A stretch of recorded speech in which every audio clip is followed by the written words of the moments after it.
ہمارے حضرت مرشد عالم رحمۃ اللہ علیہ کے ایک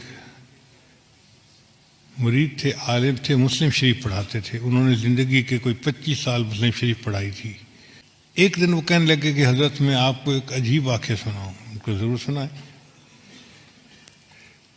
کہنے لگے کہ دارالعلوم دیوبند میں سعودی عرب سے ایک جماعت آئی علماء کی، 3 یا 4 بندے تھے، اور انہوں نے آ کے محتمم صاحب کو کہا کہ ہم ایک علمی مسئلہ ڈسکس کرنے کے لیے آپ کے پاس آئے ہیں. محتمم صاحب نے پوچھا کون سا مسئلہ؟ وہ کہنے لگے اس لیے کہ ہم سے پہلے سعودی عرب کے اوپر ترکوں کا قبضہ تھا، اور ترکوں نے قبروں کے اوپر بڑے گنبد بنائے ہوئے تھے اور کمرے بنائے ہوئے تھے اور عمارتیں بنائی ہوئی تھیں. تو ہم نے حدیث مبارکہ پڑھی جس سے ثابت ہوتا ہے کہ بناء علی القبور کی اجازت نہیں ہے، یعنی قبر کے اوپر آپ عمارت نہیں بنا سکتے.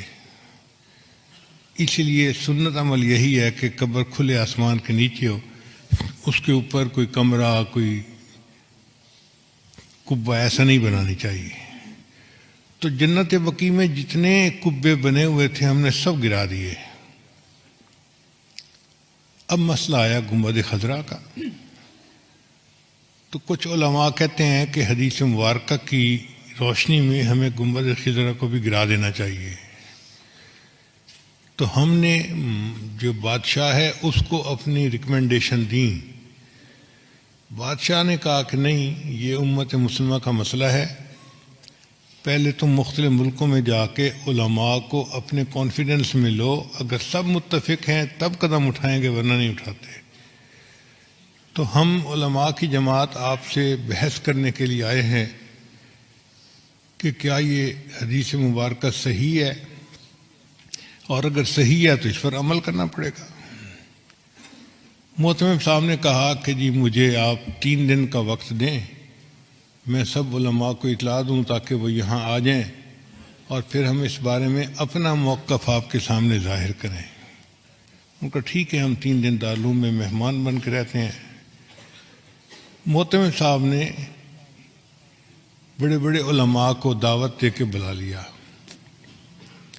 وہ فرماتے ہیں کہ دارالعلوم دیوبند میں وہ دیکھنے والا وقت تھا، بڑے بڑے سب علماء، جید علماء ایک جگہ پر جمع تھے، جبال العلم سب ایک جگہ اکٹھے تھے. اور جو آخری رات تھی وہ تو پوری رات ہی علماء اس مسئلے پر آپس میں ڈسکس کرتے رہے، کتابیں پڑھتے رہے، اور کچھ لوگ روتے رہے، دعائیں مانگتے رہے کہ یا اللہ بہت نازک مسئلہ ہے، ہم سے اس کے کرنے میں کوئی کمی نہ رہ جائے، کوتاہی نہ ہو جائے. اگلا دن ہوا، عصر کی نماز کے بعد مجمع بیٹھا تھا، تو محتمم صاحب نے ان علماء کو کہا کہ جی آپ سب علماء کے سامنے اپنا موقف پیش کریں، پھر جواب ہم دیں گے. تو ان کے جو امیر تھے وہ کھڑے ہوئے اور انہوں نے بیان کیا کہ بخاری شریف کی یہ حدیث ہے، اور اس سے ثابت ہوتا ہے کہ بناء علی القبور کی اجازت نہیں ہے. تو ہم نے جنت بقیع کے اندر تو قبروں پر جتنی عمارتیں تھیں سب گرا دیں. اب مسئلہ ہے گنبد خضرا کا. تو ہم آپ لوگوں سے یہ پوچھنے آئے ہیں کہ بتائیں کیا اس حدیث کے اوپر آپ کو کوئی اعتراض ہے، کوئی جرح ہے کسی راوی کے اوپر، یا کوئی کمی کسی طرح کی بھی ہو، کوئی شغم ہو تو بتائیں. تو جب انہوں نے پوچھا تو تھوڑی دیر کے لیے سارا مجمع خاموش. کہیں کہیں سسکیوں کی آواز آتی، علماء کی آنکھوں سے آنسو جاری رہے، اور وہ رو رہے تھے کہ اللہ ہم سے جواب دینے میں کوئی کوتاہی نہ ہو جائے، اور کوئی جرات نہیں کر رہا تھا اس کے جواب دینے کی. اتنے میں حضرت اقدس تھانوی رحمۃ اللہ علیہ کھڑے ہوئے، اور حضرت نے فرمایا کھڑے ہو کر الحمدللہ اللہ نے اس مسئلے میں مجھے شرح صدر عطا فرما دی ہے. تو اس نے پوچھا کہ شرح صدر سے کیا مراد ہے؟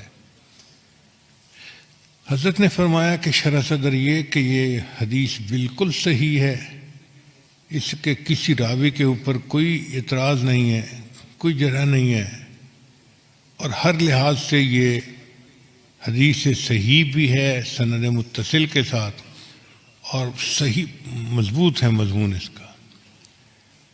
تو جو ان کے امیر تھے وہ کہنے لگے کہ اس کا مطلب یہ ہوا کہ اگر یہ حدیث صحیح ہے تو پھر تو نص ہو گئی، اس کے اوپر عمل کرنا ہمارے لیے ضروری ہو گیا، تو کیا ہم گنبد خضرا گرا سکتے ہیں؟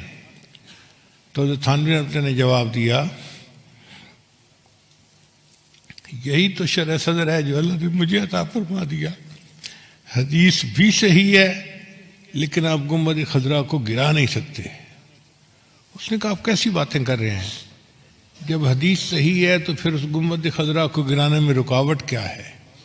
حضرت نے فرمایا اس کی وجہ یہ کہ حدیث پاک کے مطابق بنا علی القبور کی اجازت نہیں ہے، کہ قبر کے اوپر کوئی عمارت، کوئی کمرہ، کوئی جبہ کبہ بنانے کی اجازت نہیں ہے۔ گنبد خضرا کا معاملہ الگ ہے، یہاں عمارت پہلے تھی، یہ حجرہ عائشہ تھا،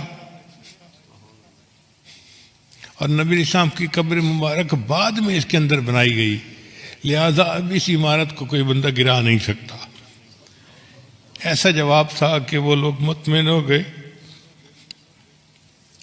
گنبد خضرا آج بھی ہے، اور اکابر علماء دیوبند کی عشق نبی کی دلیل دے رہا ہے۔ اللہ علم کی گہرائی عطا فرما دیتے ہیں تو بندہ پھر علم کی تہ تک پہنچ جاتا ہے۔